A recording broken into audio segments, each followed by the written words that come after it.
টানা বৃষ্টি, বন্যা পরিস্থিতি ও জলাবদ্ধতার মধ্যেও সোমবার এইচএসসি পরীক্ষা নেওয়ার প্রতিবাদে শিক্ষামন্ত্রী আনমা এহসানুল হক মিলনের পদত্যাগ সহ ৩ দফা দাবিতে আন্দোলন করছেন শিক্ষার্থীরা। এছাড়া এইচএসসি পরীক্ষায় পদার্থবিজ্ঞান বিষয়ের প্রশ্নপত্রে ভুল ও কঠিন প্রশ্ন করার অভিযোগ তাদের। মঙ্গলবার সকাল থেকে দেশের বিভিন্ন এলাকায় সড়ক অবরোধ, বিক্ষোভ ও সমাবেশ করেন শিক্ষার্থীরা। এদিন বিকেল ৪টার কিছু আগে রাজধানীর সায়েন্স ল্যাব মোড় অবরোধ করেন শিক্ষার্থীরা।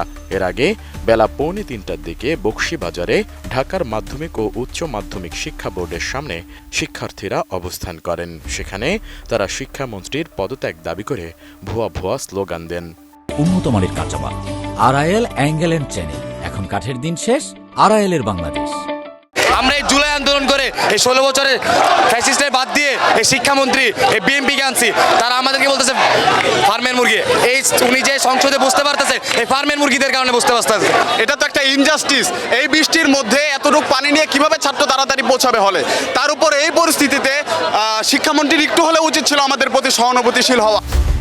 এর আগে বিক্ষোভ মিছিল নিয়ে সচিবালয়ে যেতে চাইলে ঢাকা বিশ্ববিদ্যালয়ের ভিসি চত্বরে পুলিশ ও ছাত্রদলের বাধার মুখে পড়েন শিক্ষার্থীরা। পরে তাদেরকে বোঝানো হলে পলাশের মোড় হয়ে ঢাকা বোর্ডের সামনে যান। আমরা বলেছি যে তাদের যদি কোনো কথা থাকে তারা প্রতিনিধি নির্বাচন করুক, আমরা তাদেরকে শিক্ষা মন্ত্রণালয়ে নিয়ে যাবো। কথা আলাপ আলোচনার তো সুযোগ আছে, সুতরাং রাস্তা কেন বন্ধ করতে হবে? ওদের মাঝেও কোনো ব্যাড এলিমেন্টস ঢুকে কোনো একটা স্যাবোটেজ করতে পারে, এটাও বুঝিয়েছি। তারা বলেছে তাদের যে কথা, তাদের যে দাবি এখানে তারা প্রকাশ করে তারা এখান থেকে চলে যায়। এদিকে একই দাবিতে রাজধানীর উত্তরায় ঢাকা ময়মনসিংহ মহাসড়ক অবরোধ করেন শিক্ষার্থীরা। এ সময় তারা বুধবার মার্চ টু শিক্ষা মন্ত্রণালয় কর্মসূচির ঘোষণা দেন। শুধু তাই নয়, আন্দোলনে অংশ নেওয়া শিক্ষার্থীরা আজ রাতের মধ্যেই শিক্ষামন্ত্রীর পদত্যাগের আলটিমেটাম দেন। পরে উত্তরা বিএনএস সেন্টারের সড়ক থেকে সরে যান তারা।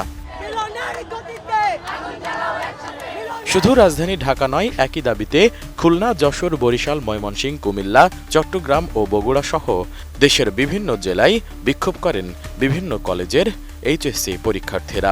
বিদ্যালয়ে বরিশালে ঢাকা বরিশাল মহাসড়ক, ময়মনসিংহে ময়মনসিংহ টাঙ্গাইল মহাসড়কও অবরোধ করেন আন্দোলনকারী শিক্ষার্থীরা।